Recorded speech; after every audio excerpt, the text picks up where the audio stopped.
warahmatullahi wabarakatuh.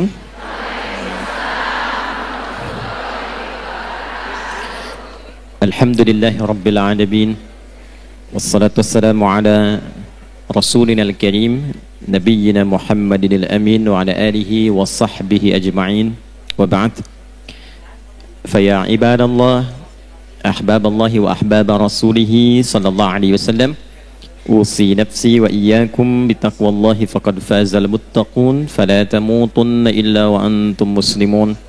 Faqala ta'ala ya ayyuhalladzina amanu taqullaha haqqa tuqatih wa la tamutunna illa wa antum muslimun. Para ibu sekalian, lihat ada juga beberapa jamaah pria, para bapak juga yang terhubung. Biasanya di balik pria yang sukses, di samping pria yang sukses, ada istri-istri yang tangguh. Nah, sekarang di belakang ibu-ibu jemaah pengajian di dalam masjid, ada pria-pria yang setia menanti di lahan-lahan luar. Mudah-mudahan keluarga kita semua diberkahi oleh Allah Subhanahu wa Ta'ala. Baik, para ibu sekalian dan teman-teman dimanapun berada, situasi yang kita alami dalam berkehidupan saat ini adalah situasi yang tidak sama dengan keadaan dan kondisi kehidupan di masa Nabi Sallallahu Alaihi Wasallam. Dulu di zaman Nabi belum ada dan tidak ada media sosial. Sekarang ada. Zaman Nabi nggak ada sepeda, sekarang ada. Apalagi kereta, apalagi pesawat. Tapi ibu tidak boleh lupakan, karena Nabi ini adalah sosok istimewa utusan Allah yang tugas pokoknya menyampaikan panduan berkehidupan pada umat terakhir yang menjalani hidup di muka bumi sampai kehidupan ini selesai. Jadi Nabi disebut oleh Allah sebagai Nabi penutup, Nabi akhir zaman, Nabi paling istimewa. Kita yang ikut Nabi juga masuk status umatnya sebagai umat akhir zaman. Karena Nabinya akhir zaman, umatnya pun umat akhir. Jadi ibu ini manusia akhir zaman ini. Ya, sama dengan saya gitu ya. Yang dimaksud akhir zaman itu begini, supaya tidak keliru menafsirkan. Akhir zaman itu maksudnya periode masa hidup manusia sampai akhirnya kehidupan, sampai selesai kehidupan di bumi ini. Jadi dari masa Nabi sampai akhir kehidupan yang kita belum tahu kapan, itu maksudnya yang disebut dengan akhir zaman. Dengan ditutupnya oleh Nabi terakhir, dimulai masa akhir zaman sampai kehidupan selesai. Paham ibu? Halo, paham? Nah, jadi jangan selalu diartikan kalau bicara akhir zaman besok kiamat misalnya, ya. Nah, akhir zaman itu dari mulai Nabi diutus sampai terjadi kiamat, itu akhir, puncaknya terjadi apa? Kiamat. Nah, yang penting bagi kita belajar itu, ini yang jarang dikupas, jarang dibahas. Nabi itu karena tugasnya oleh Allah ditetapkan sebagai penjelas, pembimbing, penerang. Maka diantara yang beliau jelaskan itu bukan hanya hukum fikih tentang cara sholat, cara kita baca Al-Quran, cara zakat, umrah, haji, puasa, tapi juga beliau dituntun, dibimbing oleh Allah untuk menerangkan keadaan di setiap perpindahan zaman sampai akhirnya. Misal, Nabi pernah komen begini dalam sabdanya. Kalau beliau sudah komen, kita langsung subscribe aja ya, sama like, nggak usah ikut komen lagi. Khairul qarni, era terbaik itu kata Nabi, eraku. Kemudian era setelahku, sahabat. Kemudian era setelah itu, tabi'in. Jadi ada era Nabi, era sahabat, era tabi'in, kemudian yang dekat ke tabi'in. Semakin berganti eranya, akan semakin banyak masalahnya. Ada satu kalimat Nabi, nanti yang akan jadi ukuran kira-kira kita itu hidup di era yang bagaimana situasinya. Nanti kalau sudah paham, oh saya hidup ini di era yang seperti ini, bagaimana cara menjalani kehidupan di era itu supaya selamat hidupnya di dunia dan selamat juga saat kita kembali ke akhirat kelak. Nah, sekarang saya bacakan dulu satu hadis. Nanti menurut ibu kira-kira kita sudah berada di era itu atau belum? Karena di zaman Nabi itu belum terjadi. Ya, paham? Nah, kalau sudah paham, mari kita tutup kajian kita. Tenang ya Bu ya. Yuk kita bacakan hadisnya pelan-pelan. Qala Rasulullah sallallahu alaihi wasallam. Untuk menyingkat saya langsung sanadnya kepada Rasulullah sallallahu alaihi wasallam. Yushiku alla taquma as-sa'atu hatta tadhhara al-fitanu wa yakthura al-kadhibu wa yuqbada al-ilmu wa tataqarabu al-aswaqu wa yakthura al-kadhibu. Paham? Tidak. Nanti di perjalanan waktu berganti akan muncul keadaan ganti umat sampai ke ujung dunia berakhir. Sebelum menuju itu, kata Nabi, ada satu keadaan, kondisi yang ditandai di masa itu dengan satu, tadharal fitanu, banyaknya fitnah tersebar, wa yakthurul kadhibu, banyaknya manipulasi sehingga sulit dibedakan mana yang benar, mana yang salah. Sedikit-dikit ada masalah, pertentangannya makin banyak. Wa tataqarabul aswaqu, terjadi percepatan digital sehingga tandanya pasar mudah diakses. Ibu dulu kalau ke pasar naik angkot kan, naik ojek manual, beli pulang ke rumah ya. Sekarang diklik barangnya datang ya. Baik. Wa yataqarabuz zamanu, nanti waktu terasa cepat. Setahun seperti sebulan, sebulan seperti sepekan, sepekan seperti sehari, sehari seperti sekilatan. Kayaknya baru kemarin ketemu, padahal sudah setahun. Ya, terjadi sekarang. Wa yuqbadul ilmu, pakar-pakar, ulama-ulama mulai meninggal satu-satu, dan yang muncul tiba-tiba orang-orang yang tidak jelas, tapi bisa jadi pengajar agama, jadi ustadz, bisa memberikan fatwa dan sebagainya. Saya tanya pada ibu, kira-kira dari 5 hal ini sudah terjadi belum sekarang? Percepatan digital, sudah ada media sosial sekarang. Kalau ibu dulu curhatnya sambil masak, sekarang mau masak sudah bikin status. Teman-teman, kira-kira menu apa ya yang cocok untuk hari ini? Nah, ya? Nah, ternyata ketika era itu muncul, masalahnya makin banyak. Jadi penipuannya sekarang bukan hanya offline, bisa jadi online. Saya itu seumur hidup belum pernah mengisi kajian tentang garam, Bu. Tapi tiba-tiba saya lihat video ada tentang garam ruqyah. Videonya adalah saya, suaranya seperti saya, ya. Dan video yang diambil itu video yang menerangkan tentang bersih-bersih, mandi besar. Kemudian dicuplik videonya, diganti frekuensi suaranya menjadi dagang garam ruqyah. Anda bayangkan?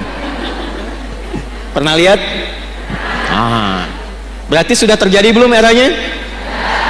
Sekarang pertanyaannya, ketika masalahnya makin banyak, pertentangannya makin rumit, kadang sulit dibedakan mana yang asli, mana yang palsu, bagaimana cara kita selamat melewati masa itu, sehingga apapun tugas yang kita jalani dalam kehidupan, ibu sebagai, maaf, istri, sebagai ibu rumah tangga, mungkin juga berkarir dan sebagainya.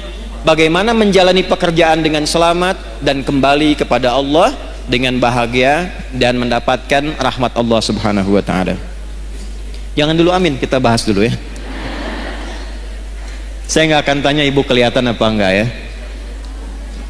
Kelihatan? Belum. Emang belum saya tulis bisa kelihatan. Ya, satu kita kasih dalilnya dulu ya, supaya nanti ada landasan di Al-Qur'annya bagaimana, di hadisnya seperti apa. Judulnya Panduan Selamat Dunia Akhirat berdasarkan petunjuk Al-Quran dan Sunnah Nabi SAW. Satu, Al-Quran surah ketiga Ali Imran ayat 102. Saya kotaki, mohon maaf. Ini nanti diantara ayat yang tiap pekan oleh Nabi disampaikan dalam kesempatan khutbah Jumat. Para suami, para ayah, lelaki itu dikumpulkan di masjid untuk membawa isi ayat ini supaya pesannya disampaikan ke rumah.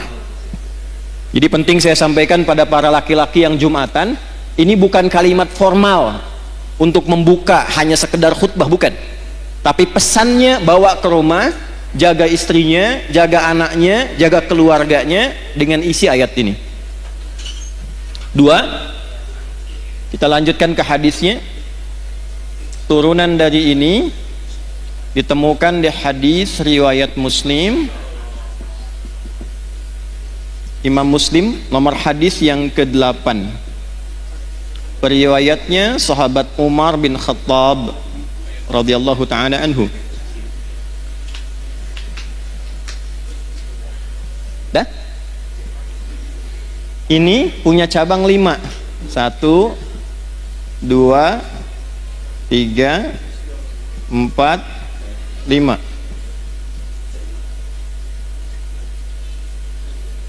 Cabang yang pertama, dalil Qur'annya surah ke-47 ayat 19. Turunannya surah paling favorit di muka bumi, Quran surah ke-112 Al-Ikhlas. Hadisnya, karena ini kajian ibu-ibu, kita ambil ibunda kita Sayyidah Aisyah. Hadis riwayat Sayyidah Aisyah radhiyallahu taala anha, didokumentasikan oleh Imam Al-Bukhari dalam kitab sahihnya, nomor hadis 7375. Riwayat yang kedua dari sahabat Abu Sa'id Al-Khudri.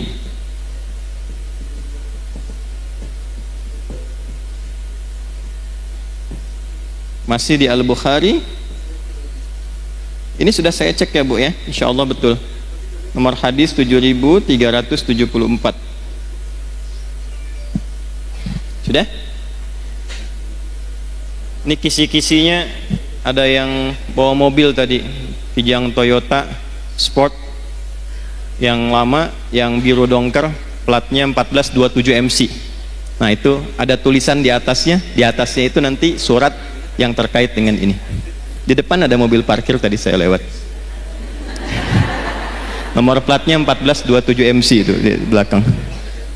2. Ini turunannya Quran surah kedua di ayat 45 sampai 46, plus Quran surah ke-29 ayat ke-45. Hadisnya kita ambil yang sahih juga, hadis riwayat Al-Bukhari,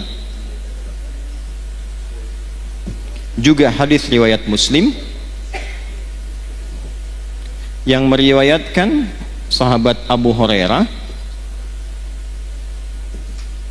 Karena Al-Bukhari sudah, kita masukkan yang Muslimnya supaya lengkap. Nomor hadis 393 sampai 397. Kemudian yang tokoh yang mengalaminya namanya Khalad bin Rafi' Az-Zuraiqi. Nah, sampai ke tokohnya kita cari supaya maksimal. Ya, kita mulai ya. Setiap pekan dalam kesempatan Jumat, Nabi senantiasa membuka khutbahnya dengan satu ayat Al-Quran, satu ayat saja, tapi memberikan pedoman keselamatan yang pokok. Gampangnya gini, kalau ibu ingin selamat di dunia ini, aktivitasnya apapun, mau ibu pebisnis, pedagang, di rumah, jadi perawat, apapun itu, suami kerjanya apapun, ingin selamat kehidupannya di dunia, sampai dijamin selamat pulang ke akhirat, maka pokoknya ada di ayat ini. Jaga ayat ini, amalkan isinya, pekerjaan apapun insya Allah selamat. Ayatnya ada di Quran surah ketiga Ali Imran di ayat 102 yang tadi saya baca di awal pembukaan kajian. A'udzubillahi minasyaitonirrajim. Ya ayyuhalladzina amanu ittaqullaha haqqa tuqatih wa la tamutunna illa wa antum muslimun. Yuk kita bedah pelan-pelan ya. Kita bagi 3 ayatnya. 1, ya ayyuhalladzina amanu.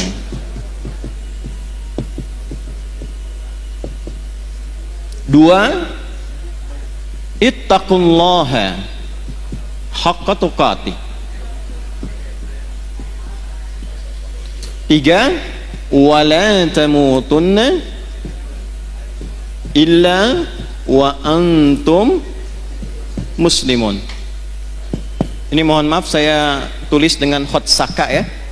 Kan khot itu ada khot nasakh, thuluth, ada ruk'ah, ada farisi. Nah ini jenisnya khot saka, khot paling kontemporer. Saka itu singkatan, saka hoyong supaya cepat. Ya ayyuhalladzina amanu, mau dibahas singkat atau dibahas detil? Oke. Ya, disebutkan 361 kali dalam Al-Quran. Fungsinya untuk memanggil, harfun nida. Nah, huruf memanggil itu di bahasa Arab ada 14. Ada a, ada ya, ada aya, ada wa, dan seterusnya. Tapi di Al-Quran yang disebutkan ibu, penting ini catat, itu hanya 1 dari 14 ini. Ini qadarallah kajian kami yang terakhir di disertasinya membahas tentang kajian gramatikal Quran 30 juz dari Al-Fatihah sampai An-Nas. Nah, ia ini satu-satunya huruf panggilan yang disebutkan dalam Al-Quran. Ternyata rahasianya, yaitu memiliki fungsi, memiliki dan mewakili seluruh fungsi huruf-huruf nida yang lain. Misal, huruf nida itu huruf panggilan, Bu. Ya, ibu nida, ibu panggilan. Dipanggil suami, panggil anaknya dan sebagainya. Ya, memanggil yang dekat. Ya, memanggil yang menengah. Ya, memanggil yang jauh. Ya, bisa untuk minta tolong.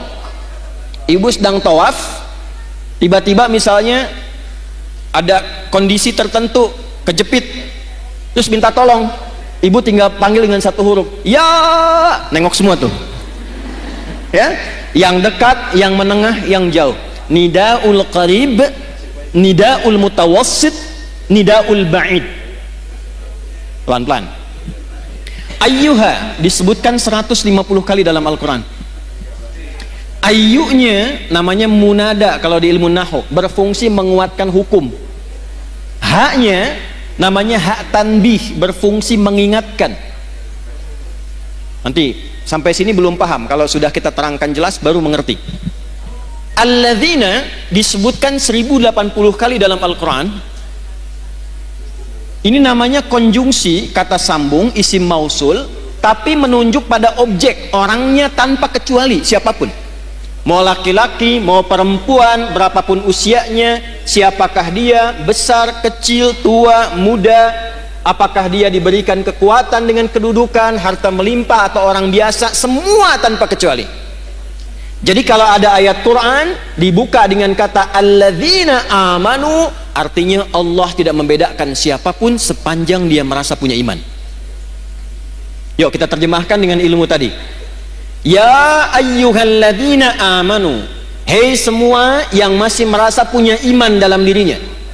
Aku tidak melihat apakah engkau merasa kaya, orang biasa, punya kedudukan, laki-laki kah, perempuan kah, besar kah, kecil kah, tua kah, muda kah, ulama kah, orang biasa kah, sepanjang engkau merasa punya iman kepadaku dimanapun kau berada. Apakah engkau merasa dekat, menengah, atau engkau sedang berada di tempat yang jauh, sepanjang engkau merasa punya iman, aku tegaskan, aku ingatkan, aku tegaskan, aku ingatkan. Nah, kalau tahu begitu beda kan ya ngajinya ya. Ibu kalau menemukan kalimat seperti itu di Quran, artinya kita sedang disentuh langsung oleh Allah. Allah nggak lihat status kita, nggak lihat status sosial, tidak melihat status berkehidupannya, apakah berkeluarga atau belum. Yang penting merasa punya iman. Ingat ya Bu ya, ingat baik-baik ini. Saya berikan satu rahasia penting di dalam pembuka ayat ini, tapi ini diantara kita saja. Kalau ada ayat dibuka dengan kata iman, itu artinya informasi yang disampaikan di ayat ini menentukan kadar keimanan kita. Apakah iman kita betul-betul sedang kuat, lemah, atau berada di tengah-tengah? Nanti yang menentukan kalimat setelahnya. Ya ayyuhalladzina amanu. Karena itu para sahabat kalau mendengar ayat turun di Quran dengan kalimat iman, ya ayyuhalladzina amanu, mereka akan datang dengan gembira dan mengatakan sami'na wa ata'na. Kami mendengarkan ya Allah ya Rasulullah, dan kami akan menaati apapun yang disampaikan oleh Allah untuk membuktikan keimanan kami pada Allah dan Rasulnya. Nah, jadi sahabat dulu seperti itu. Ya, di antara ayat paling favorit bagi Nabi itu Al-Baqarah ayat 284 sampai 285. Orang yang hafal 3 ayat ini dan biasa berdoa dengan mengawali dengan 3 ayat ini, sepanjang yang dimintakan baik untuknya dunia akhirat, maka cepat akan dikabulkan oleh Allah. Itu ada di hadis. Ya, lillahi ma fis samawati wa ma fil ard, sampai ayat 286, la yukallifullahu nafsan illa usaha. Sekarang lihat ayat ke-285-nya. Amanar rasulu bima unzila ilaihi mir rabbihi wal mu'minun, itu ini. Kullun amana billahi wa malaikatihi wa terus baina ahadim wa qalu. Nah, itu poinnya. Ghufranaka rabbana wa ilaikal wa qalu sami'na wa ata'na. Jadi sahabat itu kalau ada ayat turun dengan ya ayyuhalladzina amanu, mereka senang karena masih diaku oleh Allah. Bu, ini saya kasih gambaran Bu ya. Ibu kalau diaku anak oleh orang tua senang tidak? Ibu kalau diaku teman sama orang yang berpengaruh senang tidak? Ibu kalau bilang, presiden bilang begini, ini teman saya tuh, senang tidak? Senang. Kalau ada tokoh yang ibu senangi terus bilang sama ibu, itu teman saya tuh, senang tidak? Sekarang Allah mengakui keimanan kita, kita dianggap sebagai hamba Allah dan dikatakan ya ayyuhalladzina amanu, hei hamba-hambaku yang yakin punya iman kepadaku. Ibu senang tidak? Masa? Bukti senangnya apa? Dulu sahabat itu kalau ayatnya turun ya ayyuhalladzina amanu, mereka langsung wajahnya gembira karena tahu imannya diaku hamba sama Allah tuh. Terus nunggu, ya Allah perintah apa? Sami'na, kami akan mendengarkan dengan fokus, wa ata'na, setelah kami dengar kami akan amalkan, kami taati. Jadi bukan sami'na wa nanyaina, kami dengar kami klarifikasi dulu gitu ya. Nah, sahabat tidak begitu. Nah, sekarang ini poinnya. Jadi di sini ada ukuran iman, bahasa kerennya parameter iman.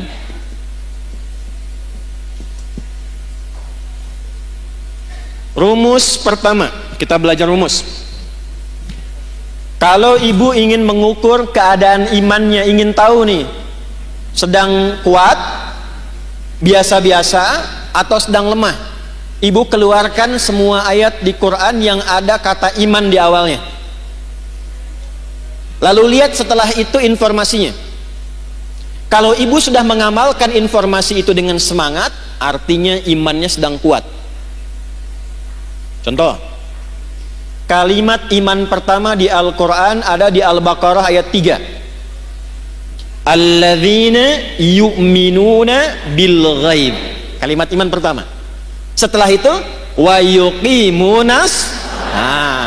Orang-orang yang imannya itu cenderung bagus kepada Allah, pakai yu'minun, cenderung bagus, naik, bisa dilihat dengan semangatnya menunaikan sholat dengan baik. Maka menunaikan sholat itu ukuran iman. Bila ibu sholatnya semangat, itu tandanya imannya kuat. Tapi kalau sholatnya biasa-biasa saja, imannya standar. Kalau malas-malas, imannya lemah. Misal di An-Nisa ayat 103, فَإِذَا قَضَيْتُمُ الصَّلَاةَ فَاذْكُرُوا اللَّهَ قِيَامًا وَقُعُودًا وَعَلَى جُنُوبِكُمْ فَإِذَا اطْمَأْنَنْتُمْ فَأَقِيمُوا الصَّلَاةَ إِنَّ الصَّلَاةَ كَانَتْ عَلَى الْمُؤْمِنِينَ كِتَابًا مَوْقُوتًا. Saya baca terjemahannya pakai ilmunya. Secara singkatnya begini, di ujungnya, orang beriman itu pasti menjaga dan mengetahui waktu sholat. Jadi ada orang yang saking kuatnya iman, bukan hanya nunggu panggilan sholat, bu, waktu sholat pun dia hafal. Tuh, subuh jam berapa tadi? Nggak usah lihat kesini. Jam berapa? 4:17, 4:20, 18. Terjadi perbedaan pendapat tentang waktu sholat subuh. Gak apa-apa, ini menunjukkan ibu berada dari daerah yang berbeda-beda, ya. Kiara Condong, Soreang, ya. Alhamdulillah. Karawang, ada, masya Allah. Bekasi, baik ya. Bekasi memang agak jauh dikit. Nih, kita ambil tengah-tengah, subuh 4:18 misal. WIB, waktu Indonesia bagian Bandung. Adzan di Istiqamah. Allahu Akbar, Allahu Akbar. Ibu dengar 4:18. Begitu ibu dengar adzan, ibu langsung siap-siap. Dipanggil sholat, langsung siap-siap. Nah, ini menunjukkan imannya ibu itu standar. Nah, belum kuat. Awas, hati-hati. Suami ibu kerja di kantor jam 7 masuknya, datang jam 7, standar tidak? Standar. Kalau suami ibu datang jam 6, nah itu melebihi standar istimewa. Dipanggil 4:18, ibu sadar dan siap-siap 4:18, standar tidak? Standar, belum kuat. Kalau ibu bangun jam 3, sebelum dipanggil siap-siap, warming up dulu tahajud, istighfar dulu, supaya frekuensinya ibadah kepada Allah nyambung, sholatnya khusyuk, baru imannya kuat. Tapi kalau dipanggil 4:18, baru bangun 8:14, itu iman lemah. Jadi yang ini, yang kuat, ini orang yang merasa dekat dengan Allah. Saking dekatnya dia siap-siap sebelum dipanggil. Yang ini yang standar, yang menengah, kapan dipanggil, datang. Yang ini udah dipanggil-panggil masih ngitung, dah qomat belum? Duhurnya masih lama. Ini.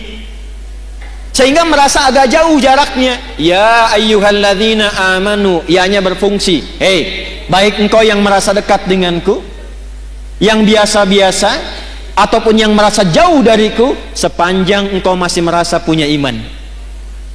aku tetap mengakui engkau sebagai seorang hamba, amalkan amalan ini. Kalau diamalkan, yang imannya lemah bisa kuat, yang biasa-biasa bisa semakin dekat dengan Allah, dan yang sudah dekat akan menjadi kualitas iman yang istimewa. Jelas sampai sini? Jadi kalau ibu menemukan kalimat di Quran, ya ayyuhalladzina amanu, setelah itu ada kalimat, ada informasi, amalkan isinya, karena isi ayat itu sejatinya ingin mendidik kita supaya membangun hubungan lebih kuat dengan Allah Subhanahu wa taala. Itu maksudnya. 2. Ini saya kotaki. Ibu tanya, bagaimana cara saya meningkatkan iman ya Allah? Saya ingin naik standar dari yang biasa-biasa naik ke iman yang lebih kuat. Saya ingin iman saya yang terlihat sekarang lemah sehingga rapuh, ada masalah juga, sering pesimis, ada tekanan cepat jatuh. Saya ingin menguatkan diri saya supaya lebih dekat denganmu ya Allah. Bagaimana caranya? Maka Al-Quran tidak berhenti dengan hanya menyampaikan informasi tingkatkan imanmu. Diteruskan dengan panduan, kalau engkau ingin meningkatkan imanmu, ingin membangun kedekatan lebih dengan Allah, maka caranya ittaqullaha haqqa. Ini rumus selamatnya yang ini, Bu. Tingkatkan takwa. Ini rumus selamat dunia akhirat.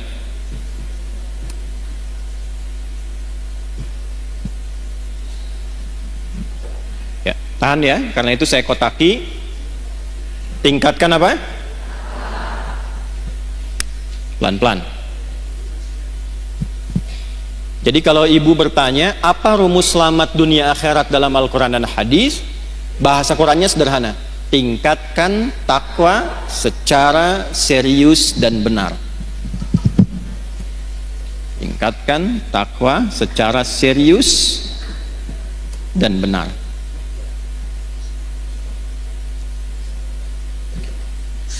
Pelan-pelan. Mohon izin saya turunkan sedikit volumenya supaya lebih bisa didengar dengan baik. Tadi kalau agak keras tuh agak semangat ya. Bu, saya kasih jalan berpikir dulu. Bahasa kerennya, logikanya begini. Yang punya rizki itu siapa? Yang punya harta siapa? Yang punya ilmu siapa? Yang punya segalanya? Oke. Sekarang simpan. Tidak ada yang serupa dengan Allah. Laisa kamitslihi syai'. Tapi saya kasih ibu permisalan sedikit saja. Ibu kalau dekat dengan pejabat, aksesnya mudah nggak? Ibu kalau punya teman orang kaya, gampang dibantu nggak? Gampang kan? Dengan logika yang sama, ibu kalau dekat dengan Allah, apa yang sulit bagi Allah? Nah, ini jarang dipakai, Bu. Ada persoalan, kenapa tidak dikembalikan ke Allah? Ingin sesuatu, kenapa tidak meminta ke Allah? Yang kita butuhkan sekarang itu bukan materinya, bukan kedudukannya. Yang membuat bahagia itu seringkali bukan karena materi berlimpah, bukan. Yang sejatinya membuat kita lebih bahagia itu ada ketenangan dalam jiwa. Makanya di rumah tangga, sakinah itu didahulukan sebelum mawaddah. Sakinah, mawaddah, dan rahmah. Mawaddah itu, Bu, pemberian ungkapan cinta yang diberikan dengan pemberian fisik, materi. Kalau baru akad itu mahar. Ya, itu diteruskan setelah berumah tangga. Misal istrinya milad, suami kasih hadiah pulang ke rumah. Mama, selamatnya milad, semoga berkah. Ya, nggak usah tiup-tiup lilin mah, ini aja aku punya hadiah nih, gelang 2 kilo misalnya kan. Misal gitu. Nah, suami juga begitu. Misal suami promosi jabatan dapat, atau dia merasa bahagia, ibu masakkan kue kesukaannya, itu mawaddah, Bu. Itu mawaddah namanya.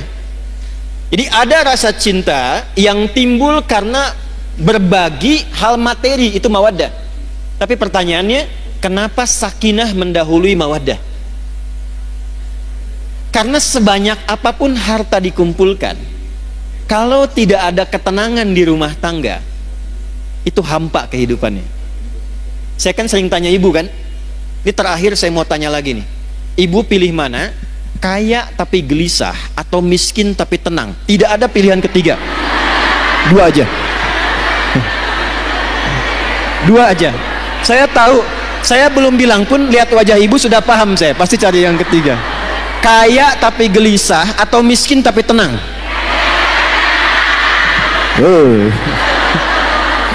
Angger kaya. Ya. Jadi ada rumus dalam psikologi, jika terjebak pada dilema di antara dua cinta, pilih yang ketiga katanya tuh. Dah sini. Nah, yang melahirkan ketenangan, yang membuka akses, itu dalam Al-Quran kuncinya sederhana, takwa. Contoh, buka Quran surah ke-65 misalnya, surah tentang rumah tangga. Di akhir ayat kedua, di awal ayat ketiga, wa may yattaqillaha yaj'al lahu wa yarzuqhu min haitsu la.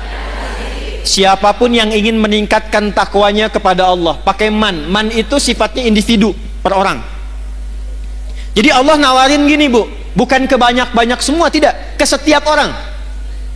Jadi ibu kalau baca ayat itu, rasakan ayatnya untuk kita. Saya kalau baca ayat itu, saya posisikan begini, hei Adi Hidayat, bawa secara personal ke pribadinya. Wa may yattaqillaha, dan siapapun, hei fulan, hei fulana, yang mau meningkatkan takwanya kepada Allah, yaj'al lahu, sesulit apapun persoalan yang dia alami, aku berikan solusi dan jalan keluarnya.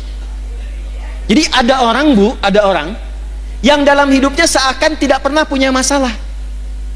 Bukan gak ada masalah, tapi karena saking tinggi takwanya, saat dia akan menghadapi masalahnya, diringankan oleh Allah karena sudah diberi jalan keluar sebelum dia menghadapinya. Ibu kenal Siti Maryam? Bagus, ada yang kenal sana tuh. Kalau kenal langsung saya tutup kajian kita hari ini. Tuh, Sayyidah Maryam itu siapa? Nah ini masalahnya, ibu punya ayat tentang perempuan, An-Nisa, ada tokohnya Maryam, cuman jarang dibaca. Ibu keluarkan isinya, lihat sejarahnya. Maryam itu ketika akan terlahir, itu ibunya berharap lahirnya laki-laki. Karena ada berita dalam kitab suci sebelumnya, di masa ibunda itu tinggal, namanya Hannah, suaminya Imran. Ada tanda-tanda akan lahir dari rahim seorang perempuan terbaik di masa itu, seorang nabi dan rasul. Semua sepakat Hannah itu orang terbaik, perempuan paling solihah di masanya, suaminya saleh. Kemudian ketika mengandung, berharapnya laki-laki. Imronnya meninggal sebelum lahir anaknya. Begitu lahir, lahirnya perempuan.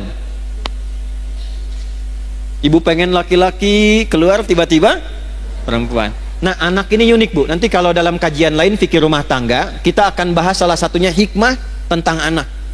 Kenapa kok bisa pengen laki-laki keluar perempuan, pengen perempuan lahir, pengen cepat tiba-tiba lambat, pengen ditunda tiba-tiba lahir lagi. Enggak, itu ada hikmahnya. Tapi saya mau langsung masuk ke Maryam. Begitu lahir perempuan, beliau langsung berkata begini, ya Allah, perempuan. Quran surah 3 ayat 36. Takwanya ayat 37-nya. Falamma wada'atha qalat rabbi inni wada'tuha untha. Ketika dilahirkan ternyata yang lahir itu perempuan, Hannah berkata begini, ya Allah, perempuan, saya pengennya laki-laki. Apa jawab Allah? Wallahu a'lamu bima wada'at wa laysa dzakaru kal unta. Allah lebih mengetahui hikmah rahasia di balik kelahiran setiap anak. Kamu jangan simpulkan perempuan seperti pikiranmu.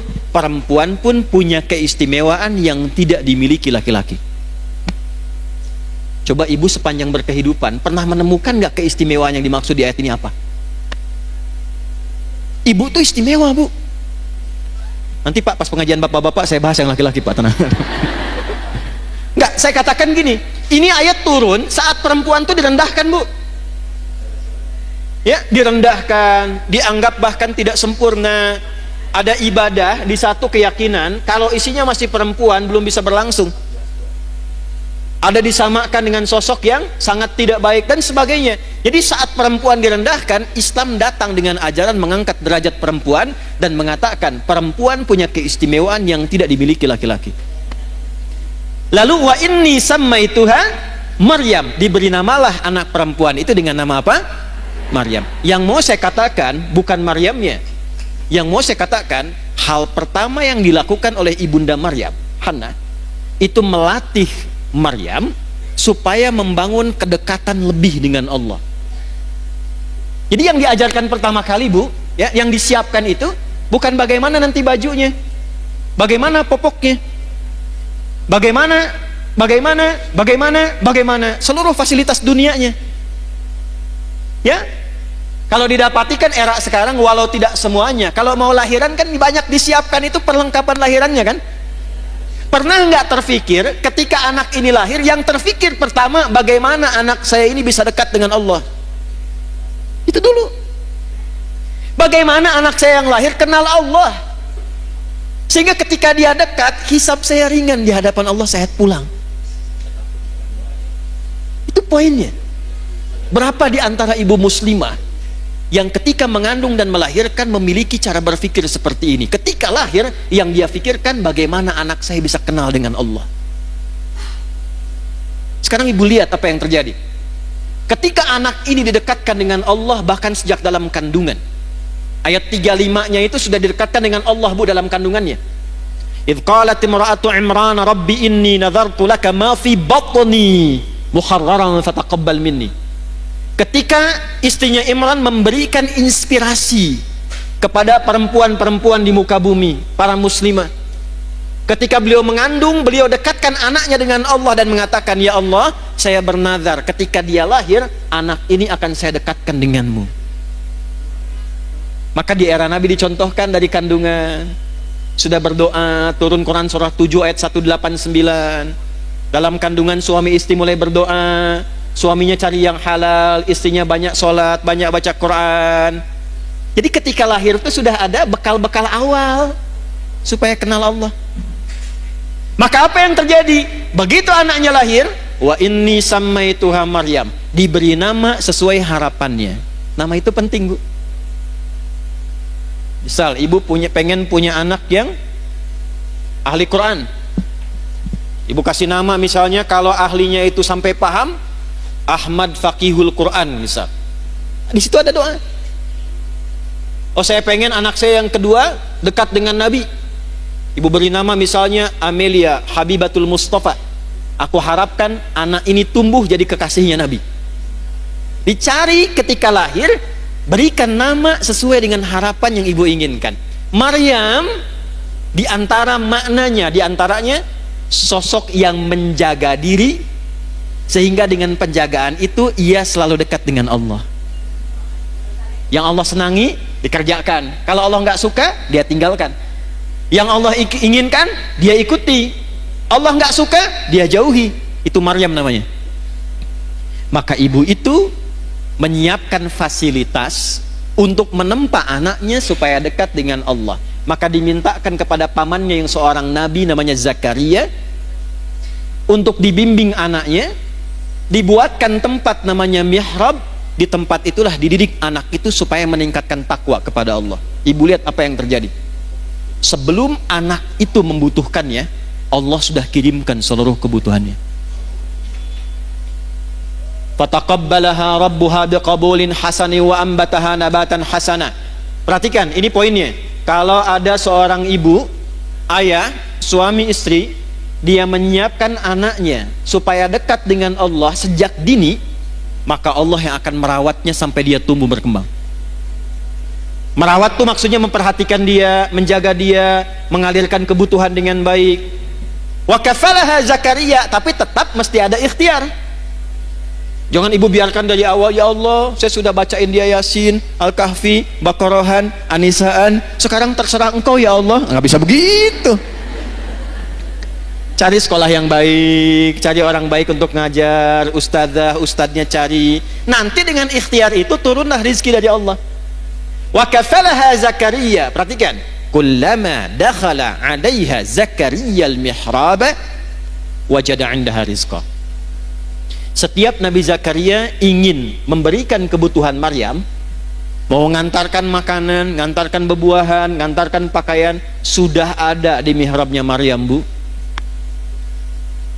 Mau ngantar buah, buahnya sudah ada. Kalau musim anggur ada anggur, wajar. Ini musim jeruk, bukan musim anggur, tapi ada anggur. Nanya, Zakaria tuh nanya pamannya alaihissalam. Nanya ini untuk mengkonfirmasi ketakwaannya kepada Allah. Tahu, ini anugerah Allah tahu, tapi untuk menguji, saya ngajar dia berhasil nggak? Dia kenal Allah tidak? Maka ditanya oleh pamannya, ya Maryamu anna laki hadza. Maryam dari mana semua ini? Perhatikan jawabannya.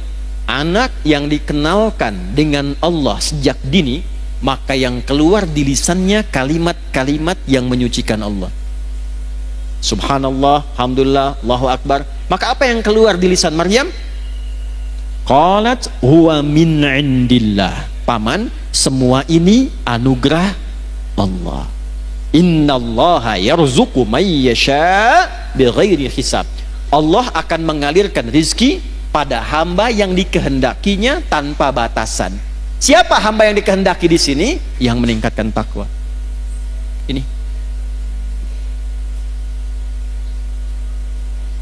Jadi kalau anak-anak ibu dari awal didekatkan, dikenalkan dengan Allah, itu yang keluar nanti kenal Allah, Bu. Saya pernah lihat satu video dulu, ada anak mau disuntik masih kecil. Yang keluar tuh subhanallah, astagfirullah, dosa apa aku ya Allah, astagfirullah, gitu, ya kan? Tapi tidak sedikit juga anak-anak yang mau disuntik harus dikenalkan dengan mainan dulu gitu kan, dan sebagainya. Tidak salah, tidak. Tapi kalau ingin dijaga, dirawat oleh Allah, maka kenalkan sejak dini. Maka Bapak Ibu, Bapak tuh ada Bapak di sana, Ibu di sini, supaya terbawa juga suasananya. Yang mau saya tegaskan yang pertama, apakah itu hanya berlaku untuk Maryam atau umum? Kita bisa dapat nggak? Dari mana taunya? Kembalikan ayatnya di Quran. Maryam ini hanya contoh. Seperti Nabi Ayub contoh kalau sakit amalnya bagaimana. Seperti Nabi Yunus contoh kalau sedang kena musibah amalnya seperti apa. Seperti Nabi Ibrahim contoh kalau jadi ayah yang sibuk memperhatikan anak bagaimana. Contoh. Petunjuknya ada di Quran. Jadi kapanpun kita hidup, keluarkan ayat ini, maka kita berpeluang mendapatkan yang sama seperti Maryam mendapatkannya. Maryam Nabi bukan? Bukan. Rasul bukan? Perempuan solihah, takwa, dapat. Ibu Nabi bukan? Sama dengan Maryam. Rasul bukan? Sama dengan Maryam. Perempuan?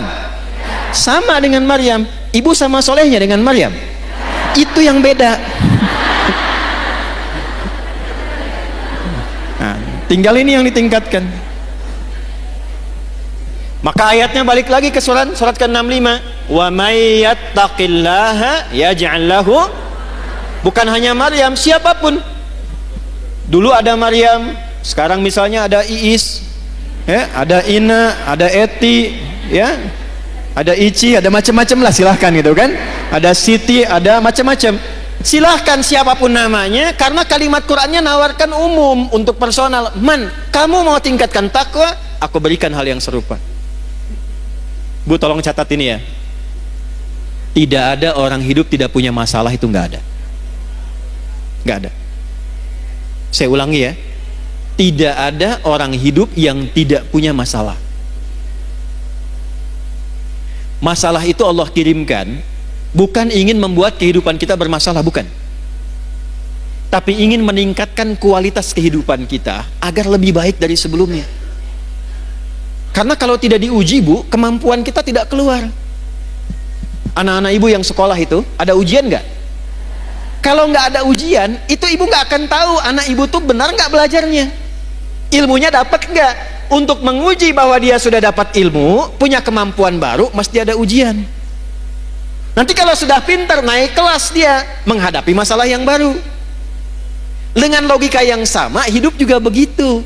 Kalau datang masalah, berbahagialah, karena ketika Allah kirimkan masalah itu bukan ingin membuat kita bermasalah, bukan, tapi supaya kemampuan kita bertambah dan memudahkan kita mengatasi berbagai macam persoalan kehidupan berikutnya. Cuma kalau ibu ingin cepat mengatasi masalah itu, dibuat gampang oleh Allah. Caranya tingkatkan takwa, sehingga setiap masalah yang datang, sebelum datang diringankan dulu oleh Allah, seakan-akan gak ada masalah. Ustadz juga sama, Bu, punya masalah serius. Bahkan masalahnya kadang itu lebih banyak dari ibu. Itu masalah ibu ditanyakan juga ke saya, nanti ada pertanyaan tuh. Di poinnya ini, siapa yang mau bahagia angkat tangan? Sudah cukup turun ya. Ternyata rumus bahagia bukan harta, bukan kedudukan. Itu banyak public figure kaya-kaya menikah sebulan 2 bulan masalah. Ternyata faktornya bukan karena terkenal, bukan karena harta. Yang ingin bahagia, rumusnya takwa. Quran surah kedua di akhir ayat 189. Ayat 189 di surah Al-Baqarah ditutup dengan kalimat begini, wattaqullaha la'allakum tuflihun.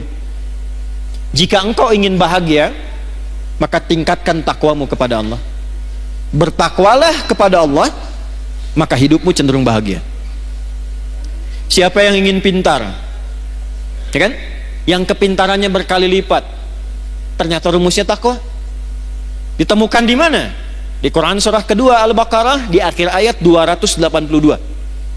Ayat paling panjang di Al-Quran, menyampaikan ilmu yang termasuk rumit, tapi ditutup dengan kalimat wattaqullaha wa yu'allimukumullah. Engkau tingkatkan takwamu kepada Allah, Allah tambahkan dan ajarkan pengetahuan-pengetahuan yang mudah. Ini kuncinya.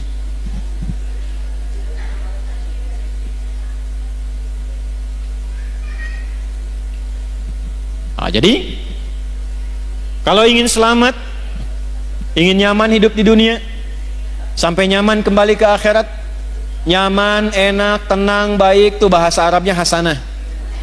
Ibu hasanah, ibu yang nyaman, tenang, baik, ya. Nah, jadi kalau cerewet tinggal bilang ibu hasanah loh gitu. Cerewet pada yang baik boleh, ya. Rabbana atina fid dunya wa fil akhirati wa qina. Itu rumusnya takwa. Jelas sampai sini? Sekarang pertanyaannya begini, kalau saya ingin meningkatkan takwa, caranya bagaimana? Kan tadi ingin selamat, meningkatkan iman, caranya dengan apa? Ingin meningkatkan takwa, caranya bagaimana?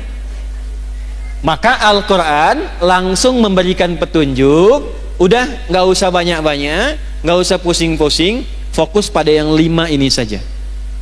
Ada berapa caranya? Yang 5 ini, ibu tolong bikin tabel. Tabel tuh bagan begini, Bu, ya. Ini nih. Bikin kotak.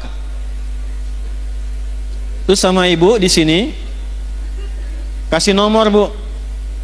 2, 3, 4, 5. 1, 2, 3, 4, 5. Sudah? Ini tuliskan amalnya,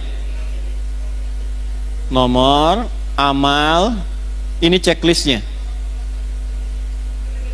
Buat di apa bahasa soreangnya, dicontreng, ya. Nah, gitulah. Lihat sini. Saya ingin meningkatkan iman, caranya dengan takwa. Dengan takwa hidup saya mudah. Dengan takwa hidup saya nyaman, dengan takwa insya Allah terjamin selamat dunia akhirat. Bagaimana cara meningkatkan takwa? Bagian ketiga ini. Wala tamutunna illa wa antum. Wawunya pakai ataf. Dan jagalah takwa ini sepanjang engkau hidup. Jangan sampai engkau wafat kecuali engkau menjaga takwa ini. Bagaimana cara menjaganya ya Allah? wa antum muslimun. Jagalah 5 pokok yang takwa sebagai seorang muslim. Di terjemahan diartikan kecuali engkau menjadi seorang apa?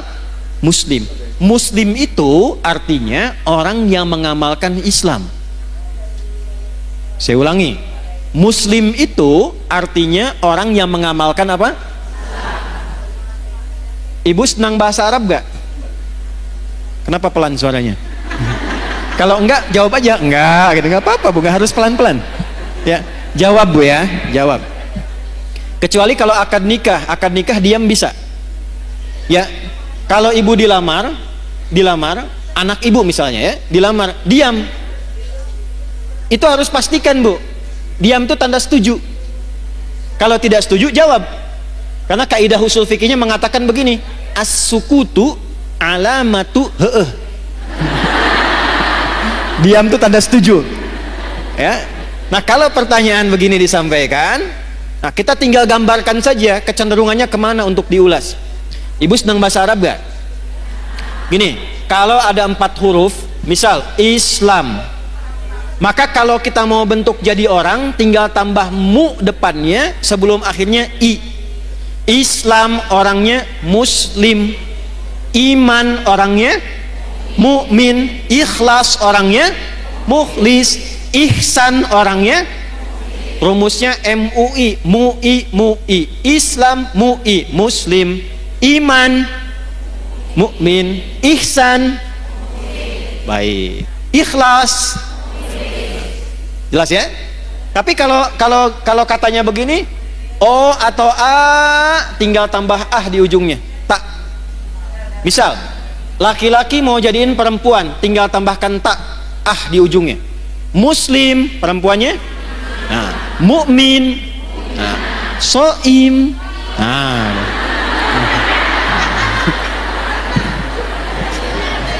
Dah sini, sudah, biar nggak ngantuk. Muslimun orang-orang Islam. Muslim itu orang yang mengamalkan Islam. Apa itu Islam? Angkat tangan. Apa itu Islam? Ya ibu, mangga bu. Quran? Berserah diri 100.000. Saya serius. Enggak ya, titip panitia aja ya, kejauhan. Panitia mana panitia, Mas? Ibu itu. Bu, nuyut tabu, awas bu kade bu.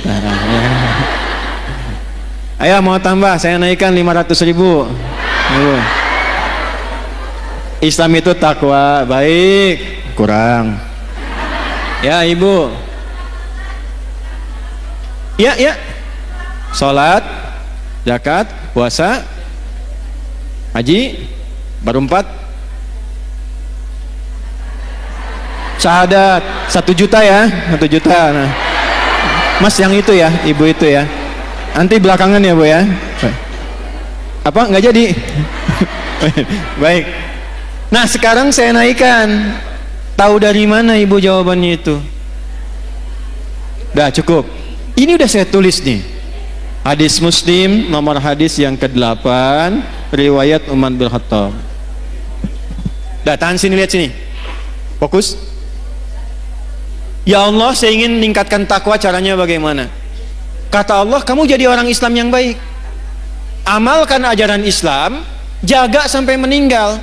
Kalau kamu jaga ajaran ini sampai meninggal, kamu selamat sampai pulang. Kita tanya balik, ya Allah, ajaran Islam yang pokok itu mana saja? Maka dijawablah oleh Nabi. Jawaban ini diungkapkan oleh Umar bin Khattab, disampaikan kemudian dirangkum oleh Imam Muslim, dituliskan di kitabnya nomor hadis yang ke-8 sampai ke kita. Apa jawabannya? Ketika Nabi ditanya mal Islam, kata Nabi, 1, antashhada an la ilaha illallah wa anna Muhammadar Rasulullah. Amal pertama syahadat, syahadatain. Wa tuqimas salat, wa tutiyaz zakat, wa tasuma ramadan, wa tahujjal baita in istata'ta ilaihi sabila. Haji atau umrah, haji Atau di sini maksudnya kalau belum mampu untuk haji bisa menunaikan apa? Umrah. Maka yang didahulukan hajinya. Saya checklist hajinya. 5. Bu, 5 ini aja jaga sampai meninggal. Insya Allah selamat. Ibu mau dagang? Boleh. Tapi pastikan ibu punya syahadat. Karena ini kuncinya. Ibu mau sekaya apapun, sehebat apapun, suami punya kedudukan apapun, syahadatnya nggak ada, nggak bisa selamat di akhirat, Bu. Nggak percaya nanti lihat deh. Ya. Ini bagian pertama. Saya tanya, ibu kenal Firaun? Ayo bilang kenal. Firaun itu kaya tidak? Punya kedudukan tidak? Punya pasukan tidak? Masalah utamanya apa? Syahadat ini. Makanya perjuangan terakhirnya yang dia pengen saat mau ditenggelamkan itu, dia pengen syahadat. Saya sekarang beriman sama Tuhannya Musa dan Harun. Kata Jibril, enak aja. Ya? Karena syahadat yang sudah dipaksakan di tenggorokan dan dipaksakan hanya ingin, bukan karena ikhlas syahadatnya. Dia menginginkan dengan mengucapkan itu pengen selamat dari terjangan air laut pada masa itu. Maka Jibril melihat ini bukan ketulusan, ini kepura-puraan. Maka malaikat diwahyukan, diperintahkan mengambil bagian dari tanah, ya, atau juga dari bagian tanah laut, ya. Kalau kita bahasa Indonesianya apa ya? Kalau kira condong tuh letak tuh apa bahasanya? Lumpur. Nah, ya. Lumpur laut diambil lalu dijejalkan ke mulutnya begini. Masalahnya apa? Yang dia cari syahadatnya. Ya, jangan dikira kekuatan, jangan dikira harta benda, jangan dikira kehebatan. Yang tampil di dunia itu bisa membawa keselamatan di akhirat, belum tentu. Ini yang pertama. Jadi sekarang ibu lakukan apa? Yang ibu lakukan, keluarkan semua anggota keluarga, tulis siapa aja di sini. 1, 2, 3, 4, 5. Yang ke atas siapa? Yang ke bawah siapa? Yang ke kanan siapa saja? Ke kiri siapa saja? Ayahnya, ibunya, suami, istri, anaknya, sampai ke bawah. Cek. Yang pertama, yang harus dipastikan, ini ada enggak?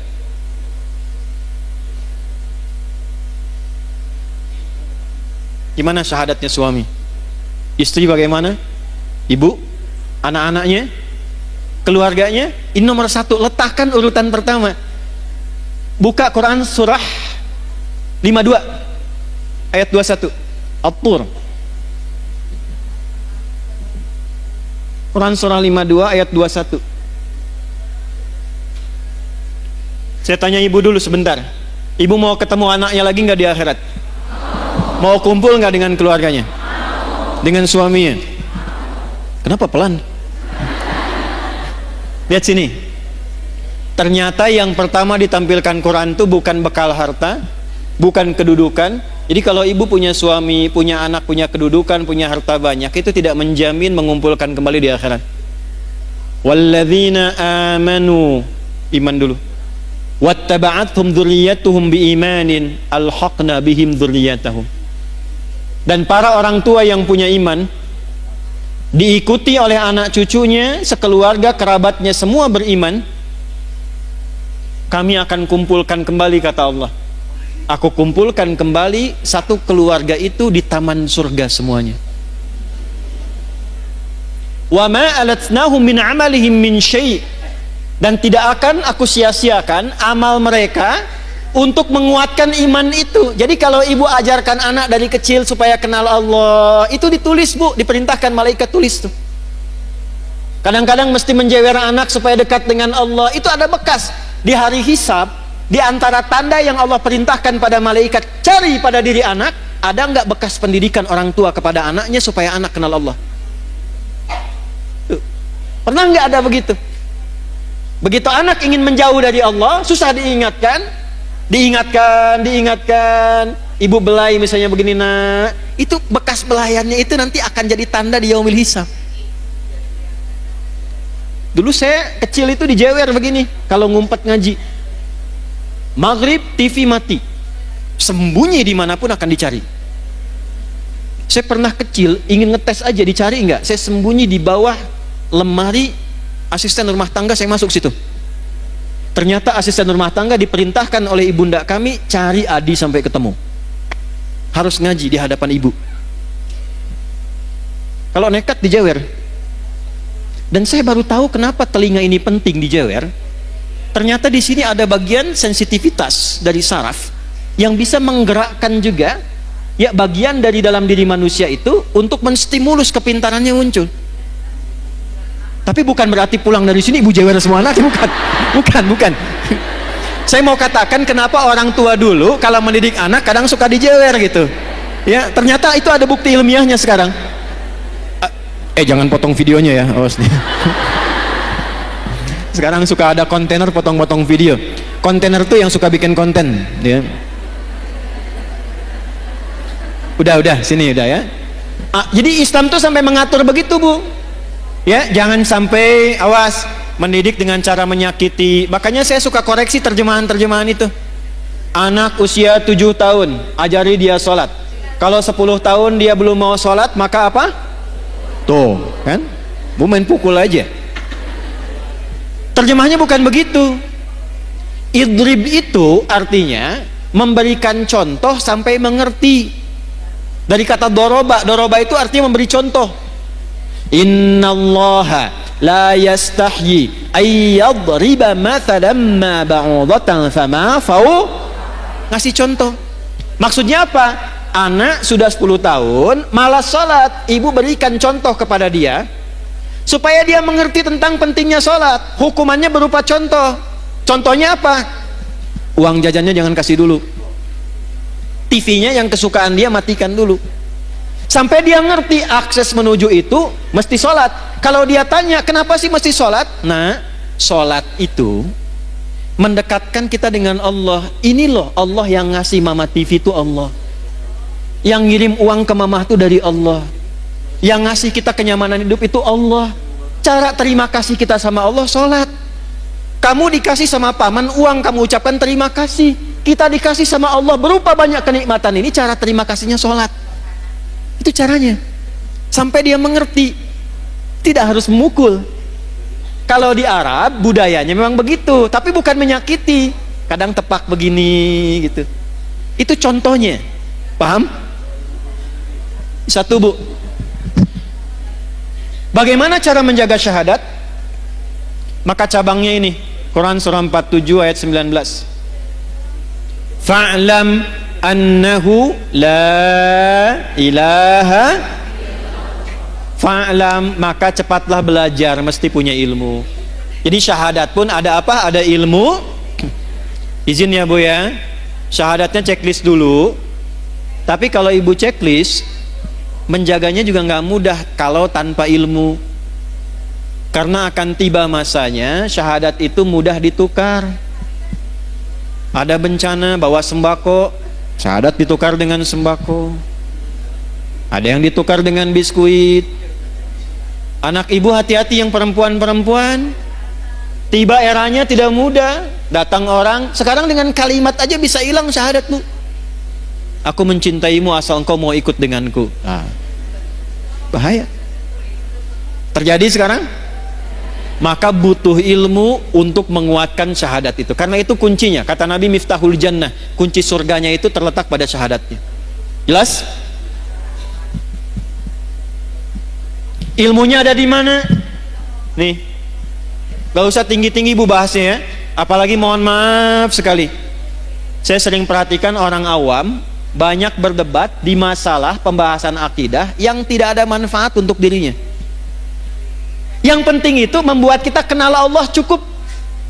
Gak usah terjebak dalam perdebatan ini bagaimana, itu bagaimana. Saya nggak ngerti, bahasan dulu para ulama diskusi, sekarang jadi konsumsi awam. Salahnya kadang-kadang sebagian kurang bisa menjaga.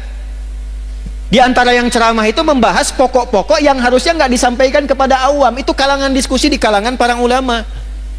Ar-Rahmanu 'alal arsy istawa, yadullahi fawqa aydihim. Ini orang bikin konten berantem sama ini, berdebat dengan yang ini, padahal yang belum tentu memberikan faidah untuk dirinya.